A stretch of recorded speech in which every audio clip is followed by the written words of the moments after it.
Hey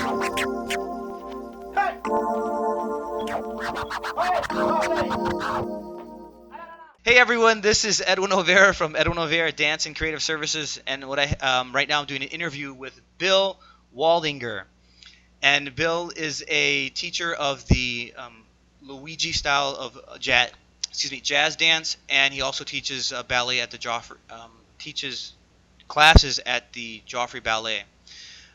Bill, you and we connected through a posting that I just recently for the Global Dance Collaborative. I've been a part of that community now for the last year, and I've been watching some of the posts that you have, in-depth posts about your take on ballet and how people can, is ballet right for different types of bodies and so forth. And you reached out to the call, which is interviewing other people. And you have an interesting story, Bill, so I'd love to share it, which is, getting into dance later on in life. And I, too, got into dance at the age of 21, and for you it was a lot later. So I'd love to hear how this all came to be. As we all know, sometimes we have early signs of movement when we're younger. And so I'm just wondering, at what age did you realize that dance was your calling? I would say I was probably about 10. And my sister started taking ballet classes. She was 4. I mean, they were really more creative movement classes. But she would come home, and I would ask her to teach me what she learned in that class. I desperately wanted to dance. My family really kind of believed that if a boy danced, that was a career choice. And we didn't do that. We were doctors and nurses and lawyers and school teachers, and we did not enter into the arts as a career choice. So dance classes were just not something that were offered to me. And so I learned from my 4-year-old sister what she learned in those little creative movement classes. And then as I got older, whenever I had friends that had dance classes, I would beg for them to teach me what they did. So it started, I guess, as young as 6. Wow, that's really. But it's interesting. I had a conversation with another gentleman in an interview, and he talked about, it was Manuel. Manuel said when he was younger, the thing that caught his attention was just watching a video of dance, and for you, it was watching a class of another person moving and wanting to partake in it, and the hunger of something different and new and interesting that captures your mind and literally changes your life, 20, 30 years later. So. When you first started taking the movement classes, what were they, so people know? Okay, so I actually started, I guess I learned a little bit through middle school. I was in some productions and we danced, and so there was some English teacher who taught little bits of choreography. So I danced a little bit through middle school. But I didn't actually take a dance class until I was just shy of 27.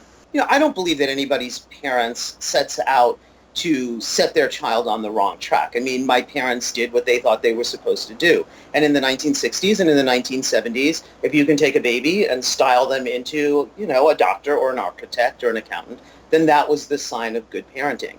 I think today parents are more likely to encourage their children to follow dreams that are maybe a little bit less conventional. And I think that that's just a product of the times. But when I was in high school, there was a girl that was studying dance with Luigi, and she raved about him, just raved. And so I just kind of stored that little piece of information in the back of the head. And one of the things that she said about him was that as famous as he was and as important as he was, he taught the beginner classes himself, that he did not farm them out to an assistant. And so I took that piece of information away until I could afford to pay for my own dance classes, which was at about, it was just shy of my 27th birthday. And so I went to Luigi. I didn't really know quite who he was. I just knew the name. And so I went to Luigi, and that's where I started. Wow, and when you were there, well, here's the thing. I remember when I was doing research on Luigi, I noticed that he had an accident. There was something that happened with his eyes, and I know. Okay, so Luigi had been a child performer. He was a tap dancer and a singer in vaudeville, And he was in the Navy during World War II. And when he left the Navy, his real name is not Luigi. His real name is Eugene Louis Picciuto, and he was from Steubenville, Ohio. And when he got out of the Navy, he was driving from Ohio to Los Angeles to study with Bronislava Nijinsky, who was the most important ballet teacher in the country at that time. And he got into a car accident. And he was in a coma for 3 months, I believe. I hope I have the details right. He was in a coma, and when he came out of the coma, he was paralyzed on one side of his body. And he was told he would never walk again. And he somehow got himself to Madame Nijinsky's studio, and he started working. He would hold himself up on that bar and do what he could do, and he was constantly falling down and hurting himself. And so the story goes, Madame Nijinsky called his sister and said, "You have to come and pick him up because he's bleeding all over my floor." But he was determined, and he would hold on to that bar and do what he could do. And he realized that he could step away from the bar and press his hands down on an imaginary bar and use that feeling of pressing against an imaginary bar to hold himself up. And it's that idea of pressing down on an imaginary bar that's the foundation of his whole technique. After he put himself back together, he danced in many of those MGM musicals, Singing in the Rain and White Christmas. That's all after the accident, in American in Paris and Bandwagon. He came to New York. He was in a couple of Broadway shows in the dancing ensemble, and then he opened the studio in the 1960s. When you went there to the class, how many people do you think were attending? Was it a large Well, the amount? beginner classes tended to be very small. And actually, at my very first class, it was an assistant. It wasn't Luigi himself. But there were only like 2 or 3 people in that beginner class. But what he did was he had a class that met Monday through Saturday at 11 a.m., and it was called Style. And really what the style is what the style class is a slow advanced beginner class. There seems to be this stigma attached to taking beginner classes. You know, dancers don't want to be beginners, and they don't want to be in the slow class. Everybody seems to want to take the fast class. But if you call the class Style, somehow it's not a beginner class. And so that Style class was filled with people from Broadway shows, people in ballet companies, people in modern companies, and dancing next to them would be nurses and dentists and housewives and kids. And what was so wonderful about it was that everybody was welcome. Wow. And then how many years were you taking class with him before you started, wanting to pursue it? Right. So I had been given piano lessons and clarinet lessons as a child. Music was somehow an okay hobby, I guess. And so my father was a very talented musician. I was not. I was kind of good enough, but I did have piano lessons and clarinet lessons. And so you took your lesson once a week and you practiced. And I thought that dance worked that way, but I did not know that you had to do it every day. And so I eventually was able to structure my life that I could go every day. So from the time I started going every day, I took only Luigi Technique classes for about a year, usually 2 a day. He had a technique class where there was no dancing. It was just a very slow, careful, detailed breakdown of the warm-up exercises. So I would take that whenever he gave it, and I would take style class. Or there was an evening advanced beginner. I would try to get there twice a day. And my roommate at that time was working at Luigi's studio. She was an assistant teacher, and she worked the front desk. And she and Luigi had a little bit of a falling out. And she said, until this calms down, I can't come here. So we have to find someplace else to take class. And there was a teacher teaching the Luigi Technique at Broadway Dance Center. So she said, let's go over there for a while and let's just see how that's going. She knew this teacher at Broadway Dance Center. And so we went and we took a few classes, and I looked into one of the other rooms, and there was this amazing theater dance class or jazz class. In those days, we didn't even have the term theater dance. It was just jazz. It was amazing. And I looked at it and I said, I want to do that. And so in addition to the Luigi classes, I started taking classes with that teacher. His name was David Storey. And David also had a company. And I wanted nothing more than to be in that company. I was dancing a year and 3 months. Clearly, he was not going to put me in his company. But I was taking a lot of classes. I think I was at this point up to like 3 a day. And he pulled me aside one day and he said, you need to take ballet. He said, I know that Luigi says you don't need it if you study his technique because it's grounded in the Cicchetti method, which is true, but you still need ballet. And so go to Debbie Cruz.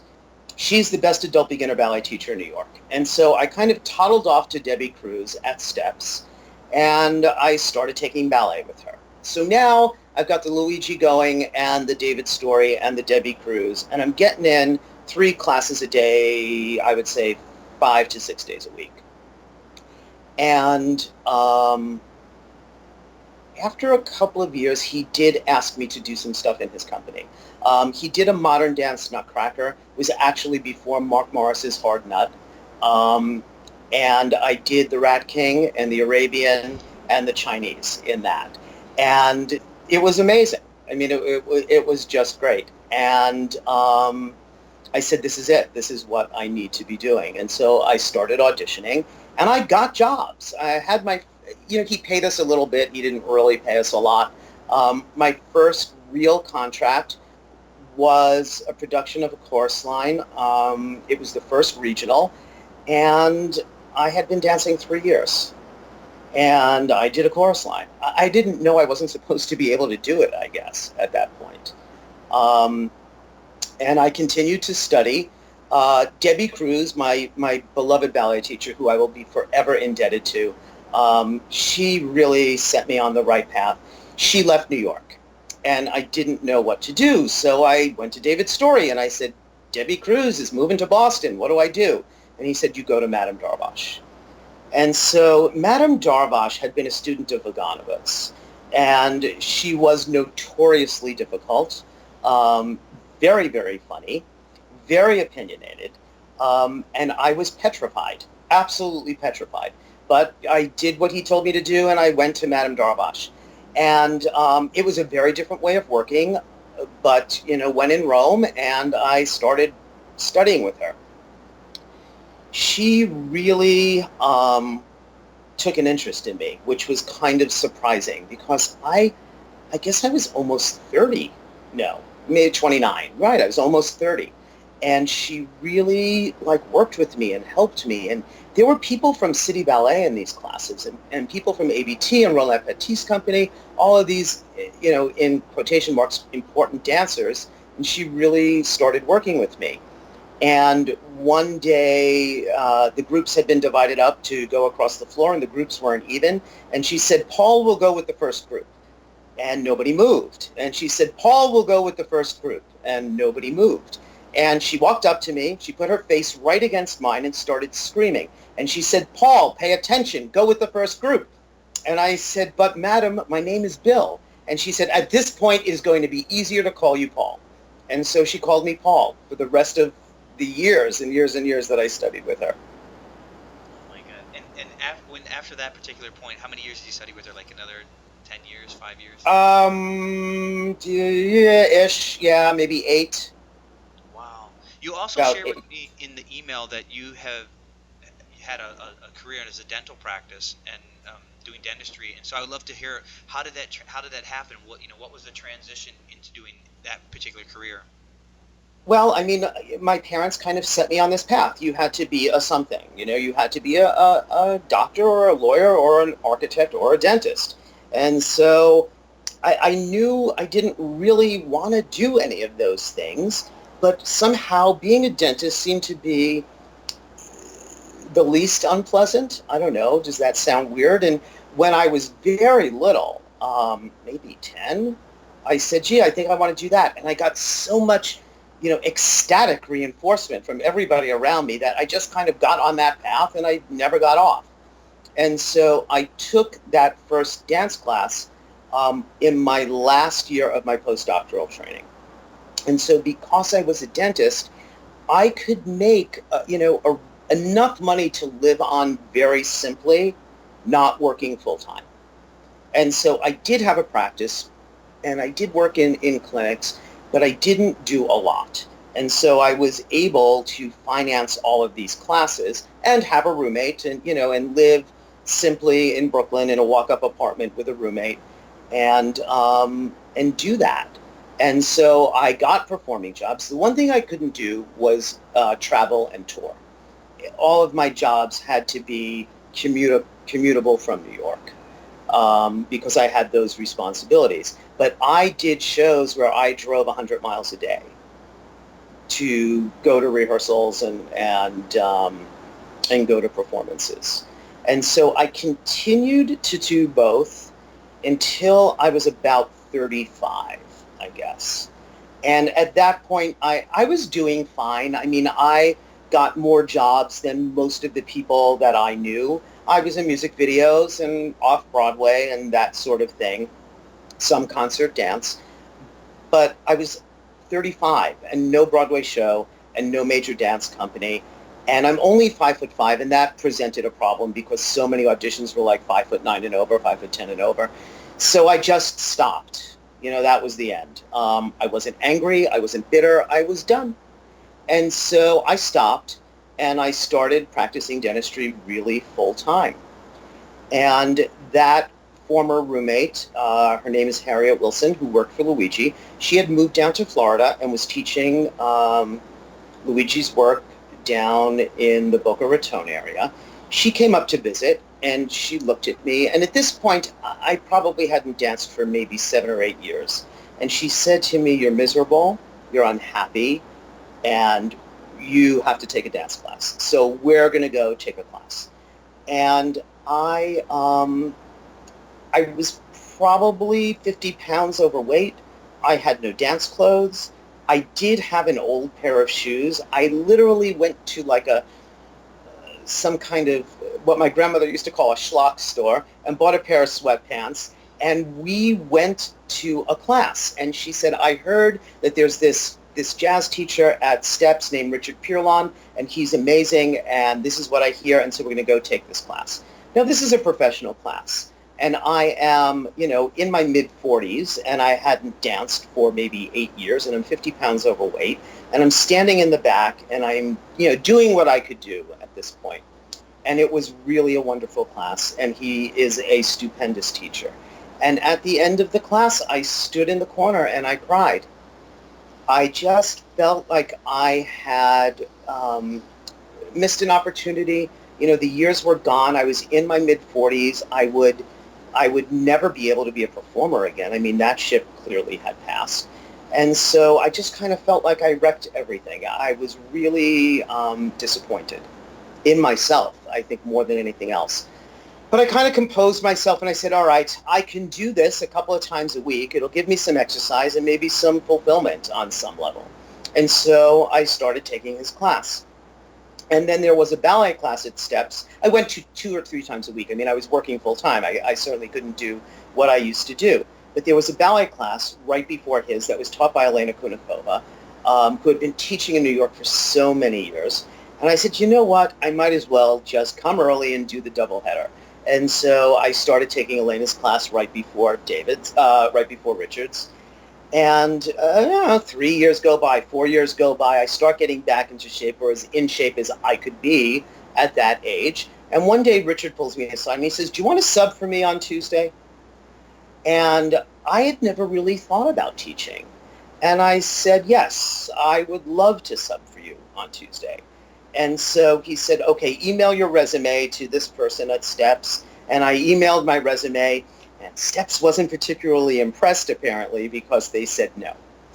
And I was disappointed, to say the least. But I said, you know what? It's really good karma to take the sub. I remember when I was studying seriously and every day, if there was a sub, nobody would show up. You never know what the sub is going to have to give. You may learn something. And so I said, I'm going to take this class. I think that it's going to be good karma to take this class. So I go, and it's someone named Lisa Gaida. I didn't know who she was. I Googled her. She had 17 Broadway shows on her resume. And I said, okay, I get that. 17 Broadway shows. I get that. And so I'm in the back. I'm the only person over 35 for sure, probably the only person over 30. I'm in the back. I'm doing the warm-up. I'm doing my thing. She comes up to me and she looks at me and she says, "And who are you?" And I said, "Really, I'm nobody." And she said, "Because I'm looking at you and I'm thinking that you should probably be teaching me." And I said, "It's funny that you say that. I want to talk to you after class." And so at the end of the class, I told her what had transpired, that Richard had asked me to sub for him. Steps said no, and that's what it was. And she said to me, "I really want to talk to you about this. I'm in a rush. Find me on Facebook, and we'll chat." And so I found her on Facebook, and I told her my whole long story, and she told me her whole long story. And then I never heard from her again because she's really not my friend. I mean, she's very nice, but I don't really know her. And so I called a friend of mine named Rita Hamilton, who has a really lovely neighborhood dance studio in Brooklyn. It's just a terrific, terrific school. And I called her up and I said, "Rita, I want to teach. I want a job." And she said, "Okay, starting in September, I have 3 ballet classes a week for you." And I said, "Great." And so I trotted off to Rita Hamilton's, and Saturday morning and twice a week after work, I taught a beginner ballet class for Rita Hamilton. And I did that for like a year. And then one day I get an email from Cap 21. I didn't even know what Cap 21 was. I never heard of Cap 21. Cap 21 is apparently a musical theater conservatory. And so there is this email from Cap 21 that said, "We're looking for a ballet teacher, and we would like to call you in for an interview. We got your name from Lisa Gaida." This was probably a year and a half to 2 years, I would say, after I met her in that class. So I had the interview, and I taught a sample class, and I got the job. So I started teaching at Cap 21. So it's a post-high school, non-degree conservatory program for musical theater, and the students dance, obviously, as part of their training. I teach ballet at Cap 21. So I've been doing that, and I said, "You know what? I think I'm going to go take some classes at Joffrey." And so I started taking some open evening classes at Joffrey, and I got very friendly with one of the evening teachers there named Stephanie Godino. And we were kind of, chumming around, and I started to feel like a little comfortable at Joffrey. And I thought, you know what? I'm going to send a resume to Joffrey. So I sent a resume to Joffrey, no response. I go to take a class at Broadway Dance Center, and I run into someone who I had done a chorus line with back all the way, I don't know how many years prior, that first real contract that I had. And we chatted a little bit, and I got home, and there was a phone message from him on my answering machine. And he said, "Bill, give me a call." So I called him, and he said, "I have a question for you. Would you want to play Drosselmeyer in a student Nutcracker?" And I said no. And he said, "Would you please go meet this lady, because I promised her that I would try to find her someone, and it's not too far from where you live. And if you don't want to do it, say no. But if you could just spend 10 minutes and go and meet her." So I make an appointment to go to the Manhattan Ballet School to meet this lady, Elfrieda Merman, to find out about playing Drosselmeyer in her Nutcracker. And I walk into the studio. It's on the Upper East Side of Manhattan. And it's like something from the Red Shoes. It's like this magical little jewel box of a ballet school that was lost in time. And this very lovely, very elegant older lady answers the door. And she throws her arms around me and she hugs me. And she says, "Thank you so much for coming." And we sit down in the waiting room. And there's a picture of her dancing with Fred Astaire in the waiting room. And we start talking. And she had been in the Ballet Russe de Monte Carlo, and she had also worked at MGM in the musicals, and she knew Luigi. And at the end of that conversation, I said yes to doing her Drosselmeyer, and I said yes to a teaching job. So I'm now teaching at the Manhattan Ballet School, in addition to Cap 21 and Rita Hamilton's school out in Brooklyn. And my friend Stephanie from Joffrey had heard through the grapevine that Manhattan Ballet School was looking for a teacher to teach the little ones. And she said, "I don't really love teaching the little ones, but I could use some extra classes." So you have an adult beginner class. Maybe I'll come up and I'll take your adult beginner class and I'll drop off a resume. I said, okay, good. So it took a long time to coordinate it because we were always teaching at the same time. But one day she calls and she says, all right, I'm coming tonight. So she comes and takes my adult beginner class at takes my adult beginner class at Manhattan Ballet School. And at the end of the class, she said to me, you should be teaching at Joffrey. And so she said, you send an email to Michael Blake with a resume and you tell him that I sent you. And I never heard anything back. And I tried to follow it up and I couldn't really get through to anybody. This was like I want to say it was in June. In the middle of August, I got an email from Joffrey that said, you have been scheduled to teach at the Joffrey Ballet School on Wednesdays and Thursdays at 1 p.m. And so now I teach at the Joffrey School. It was kind of crazy how the whole thing happened. And I now teach at Cap 21 at Rita Hamilton. I am not at the Manhattan Ballet School right now because there's only so many hours in the day. And Joffrey. And for a while, I was actually the director of ballet at a school in Brooklyn called CORA Dance that was attached to an avant-garde modern company. I don't know, it all. And so at Joffrey, I'm teaching open classes in the evening, Luigi Technique. I teach Luigi Technique to the ballet trainees, and I teach Luigi Technique and ballet to the jazz trainees. In the summer program, in particular this summer, I did the ballet for the jazz trainees. So now I'm guest teaching at schools all over the country. I'm traveling to do that, and so I guess I'm a teacher now.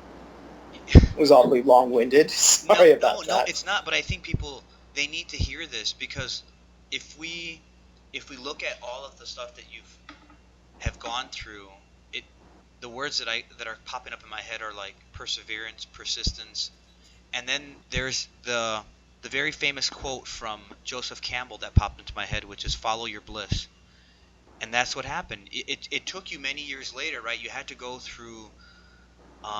The physical struggle of gaining the weight and not having your body being able to move. Bill, can you still hear me? Yeah, I can. There's something with my data. Hang on one second. No worries. Okay, there you are.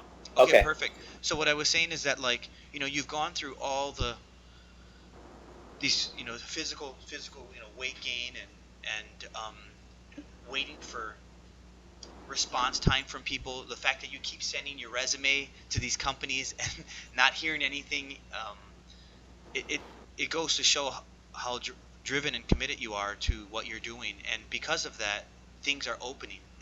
Doors have opened for you, which other people usually give up, and you haven't. You've kept some sacred space in your heart and your body for dance, and it's coming back to you again. And that's what's happening. The floodgates have opened, and all this passion and drive towards movement is happening for you.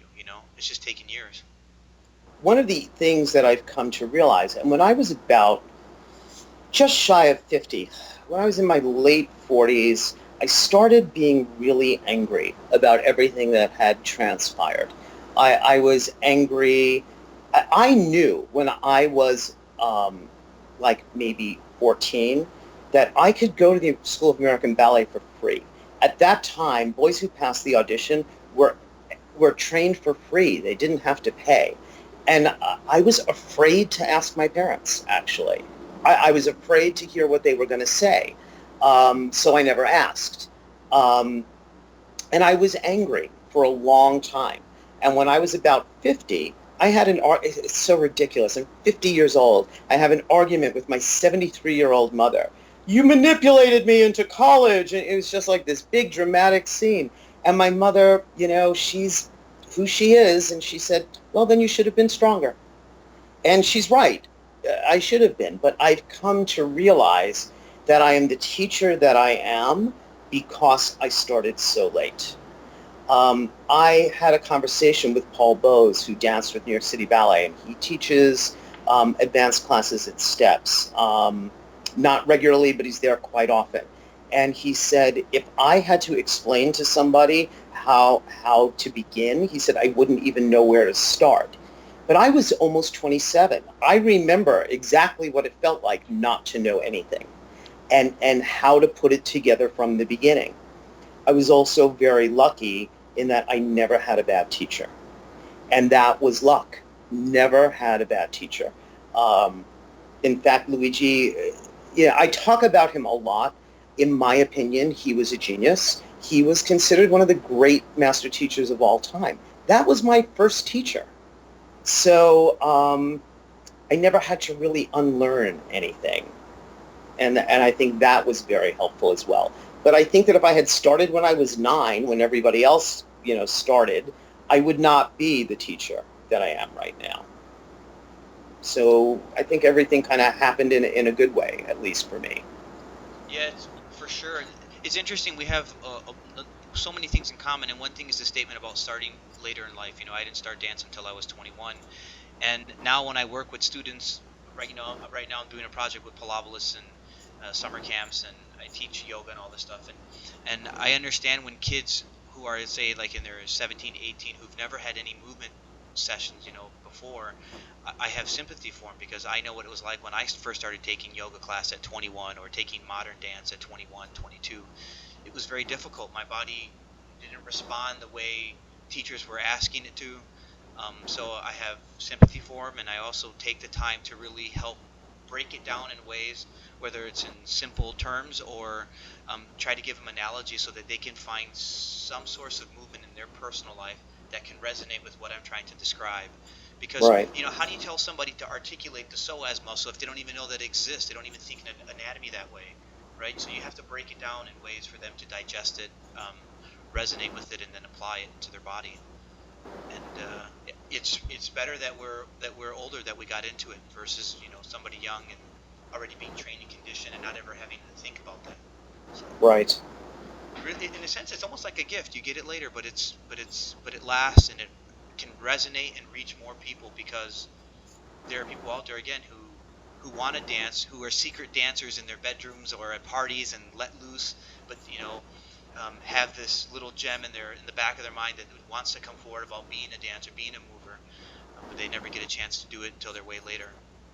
Right.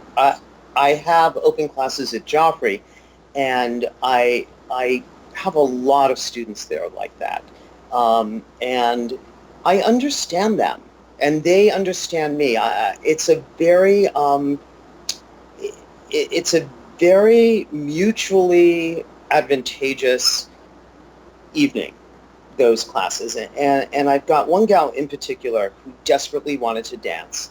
And every time when she was a kid, her mother always, sent her to schools, and some very good schools, including Alvin Ailey and SAB and Dance Theater of Harlem. And I mean, she went to some really fine schools. And every time she came home crying or a teacher got her upset, her mother pulled her out. We all know that teachers make dancers cry. I mean, it's what they do.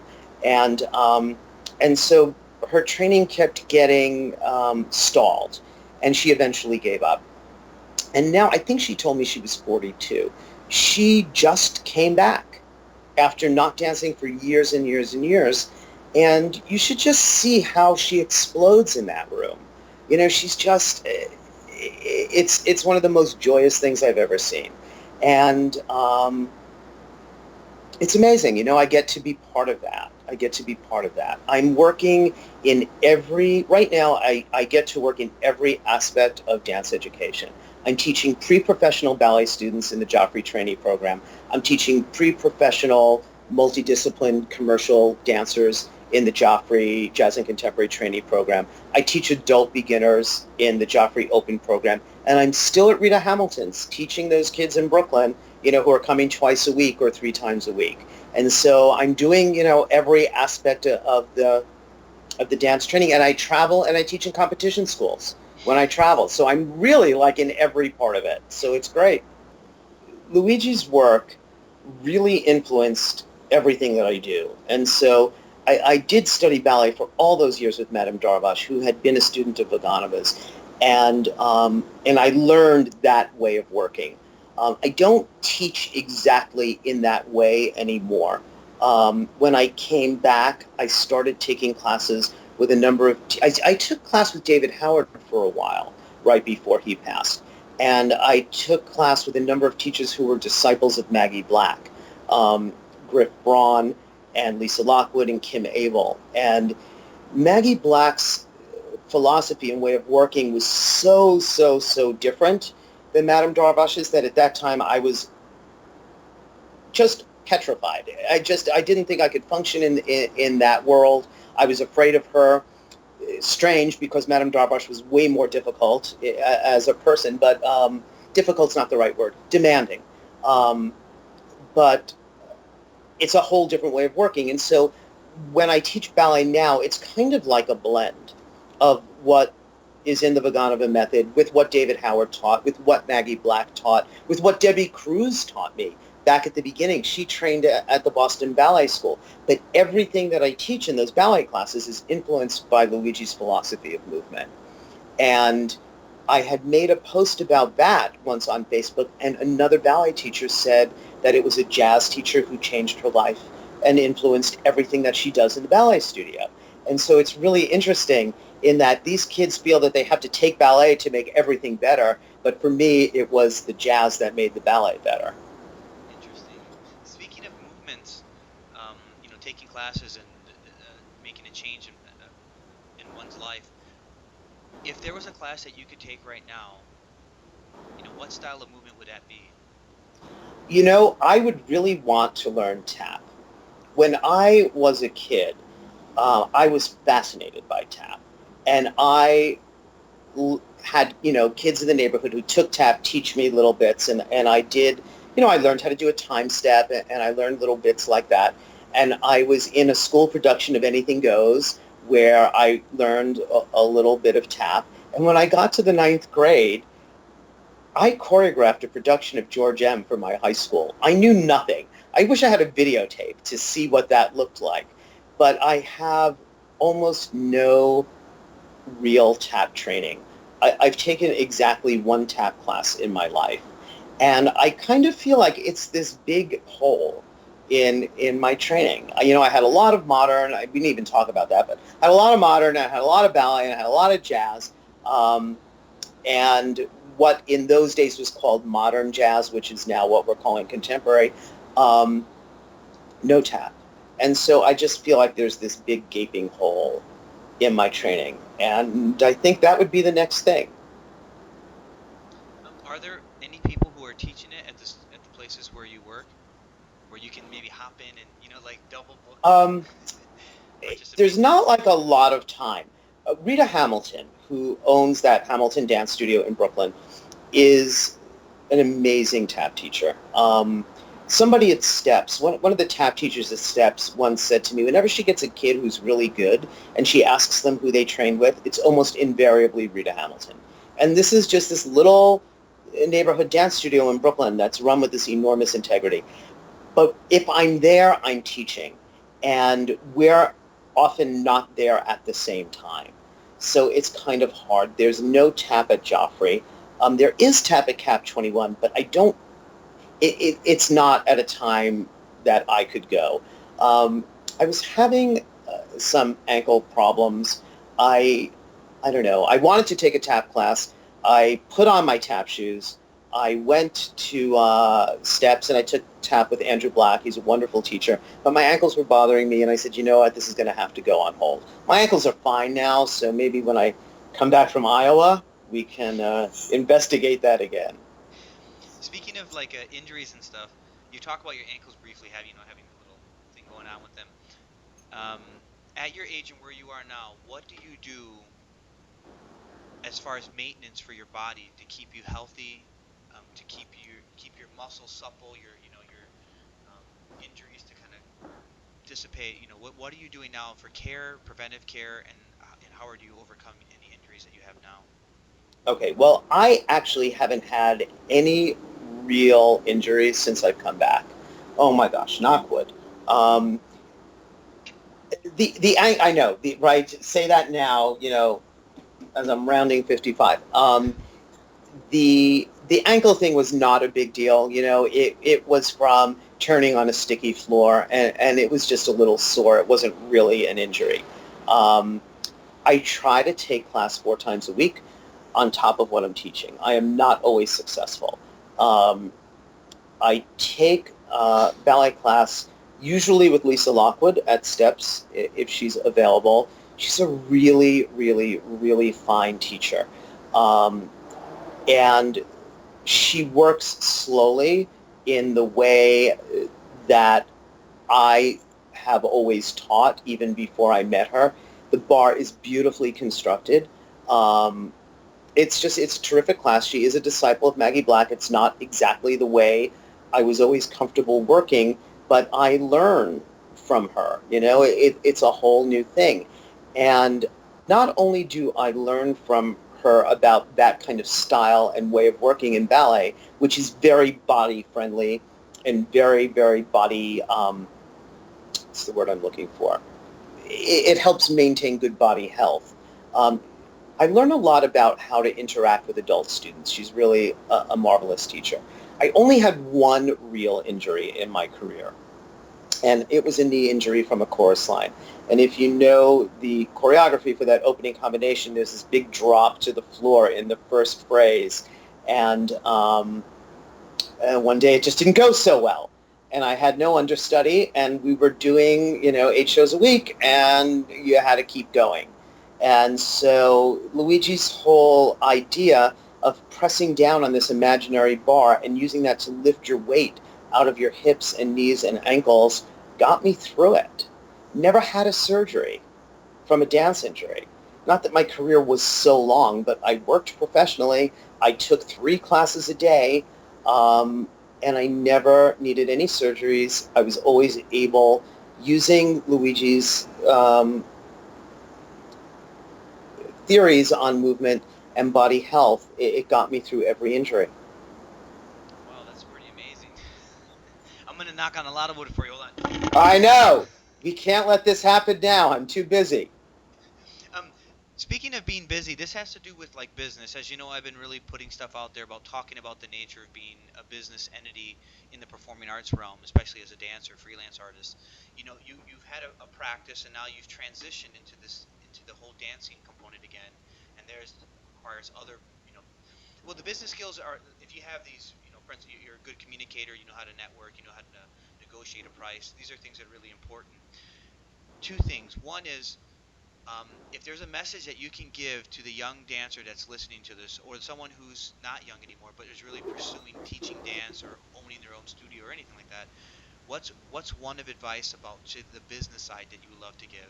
And the other question pertains to, for the artist who maybe doesn't have the persistence or drive or dedication, or feels like maybe dancing's not for them now, what would you do to encourage them to keep moving forward? Interesting. So the one piece of advice for the business side is you must always be on your best behavior. You never know who is looking at you. You never know who you may meet. Never, ever, ever get angry in public over something that goes wrong in class. Never throw a fit. When I first showed up at Joffrey, I actually took 1 class at Joffrey right at the beginning when I came back, when I was 50 pounds overweight and hadn't danced for years. And it was with this teacher, Stephanie Godino, who a few years later I became very good friends with and who ultimately recommended me to Joffrey as a teacher. And I walked in, it was an intermediate class, I was 50 pounds overweight, I was wearing that 1 pair of sweatpants that I had and a big t-shirt, and she comes up to me, and she's very funny. And she comes up to, if you don't know her, you don't always know when she's kidding. And she comes up to me, and she has a very strong kind of New York vibe about her. And she looks at me before the class starts, and she said, "Did you ever dance before?" And I said, yeah. "Ballet?" I said, "Yeah."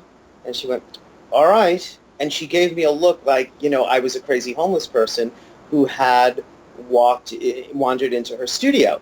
And there was a part of me that wanted to say, "You don't know who you're talking to."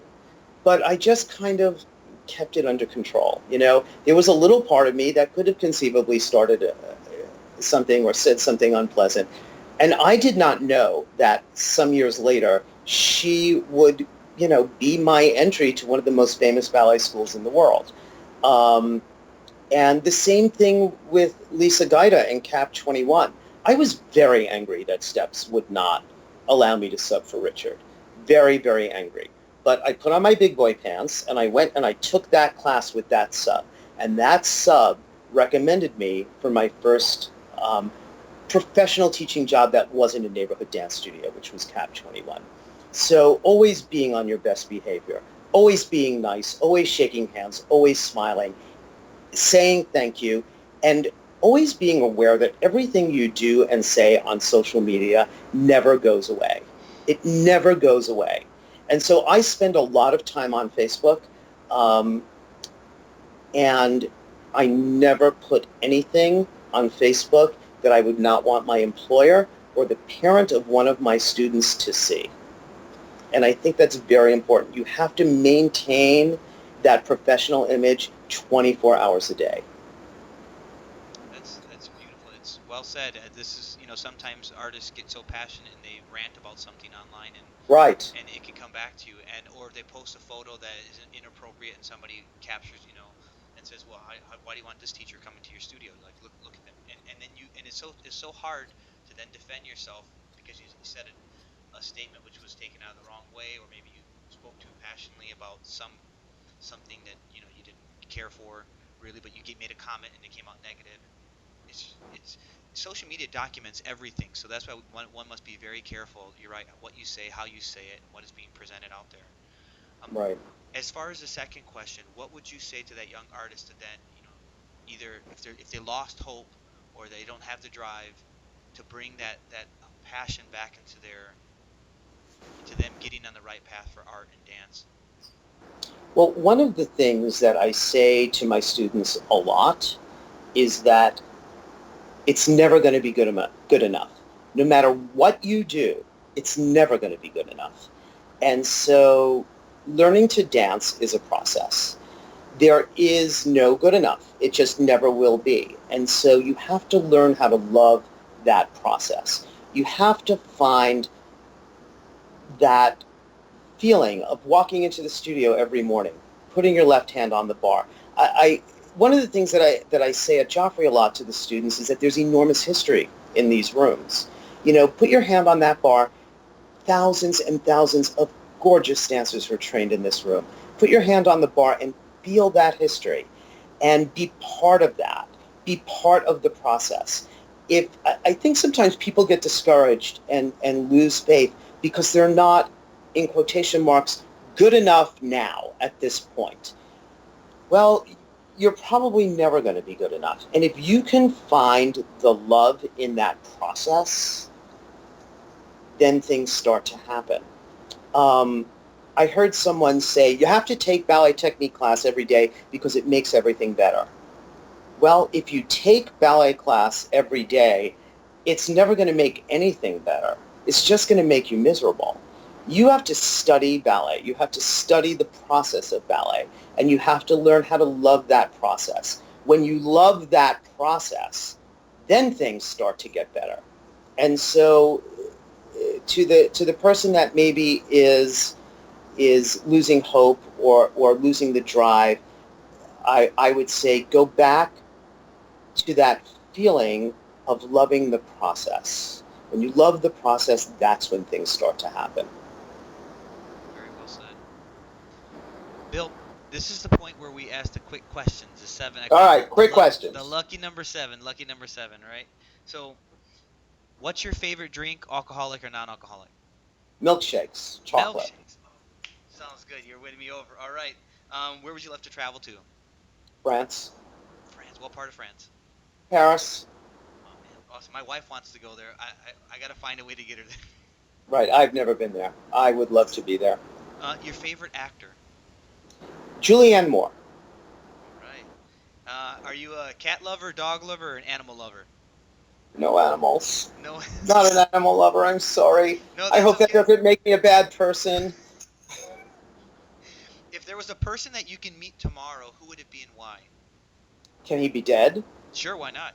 Oscar Hammerstein. Oscar Hammerstein. Oh, wow.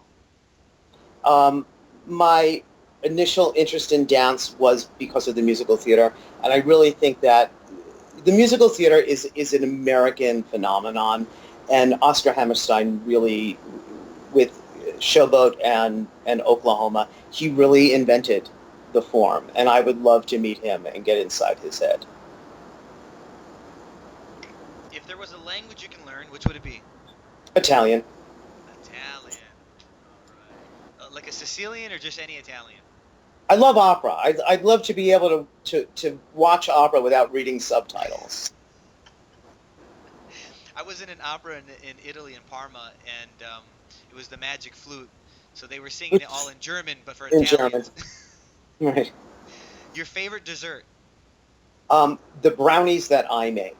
Oh, really? Well, I gotta have. Oh, You gotta yes. send the recipe. We'll send the recipe. Oh, wonderful. Bill, what are some ways that people can reach out to you? I know that you're active in the Global Dance Collaborative and you're also on Facebook. Are there any other social media accounts that you have that people can reach out to you? Not at the moment. I mean, I have a Twitter account. I don't really use it. I use Facebook a lot, and my profile, my page is open. You don't have to be my friend to contact me through Facebook. My Facebook account actually says William, not Bill, but if you put in Bill Waldinger, you'll find me. If you need to learn how to spell my name, I'm on the Joffrey website on every faculty page. And this is great. If somebody wants to come take classes with you, just recap what studios that you're at, and that would be wonderful because people want to know where you are, Okay. to be in your presence, to learn from you because you have some really wonderful skill sets. So right now, all of my teaching, except for one class a week, is part of a closed program. So I teach at the Joffrey in the Jazz and Trainee program, the Jazz and Contemporary Trainee program, and the Ballet Trainee program. But you pretty much have to sign up for 4 years. I have Cap 21, which is also a closed program. I have one open class a week at the Joffrey Ballet School, Wednesday evenings at 7 o'clock. Other than that, you would have to be part of the program. Or at one of the schools that I travel to, I'm going tomorrow to the Johnston Dance Academy in Johnston, Iowa. And by the time this posting goes up, you're already going to go on to the next place. It's 3 days. I'll be back on Saturday. So. Got it. Bill, thank you so much for your time. Thank you for sharing this story, and I really look forward to meeting you in person. I will say this, I will be in the New England area up until like August 29th, so hopefully we can cross paths while I'm going to be in New York. I would love to meet you in person, and we can talk. First of all, get your brownie recipe, and second of all, if it's on a Wednesday, I'd love to come watch you teach, because after reviewing your photos, the presence in the photo says more than 1,000 words. It shows a person who's really passionate about what they're doing, especially this time in your life. So thank you for doing what you're doing. Keep up the hard work, and let's share your story with as many people as possible, because it's very well needed, and it's essential for them to hear. You have lots of history in your voice and also with your story, and it's going to make me do my research now to find out more about these other people that you've posted in your email and then in this message. So thank you, Bill. Thank you. Thank you very much. Have a wonderful night. We'll touch base soon. Great. Thanks.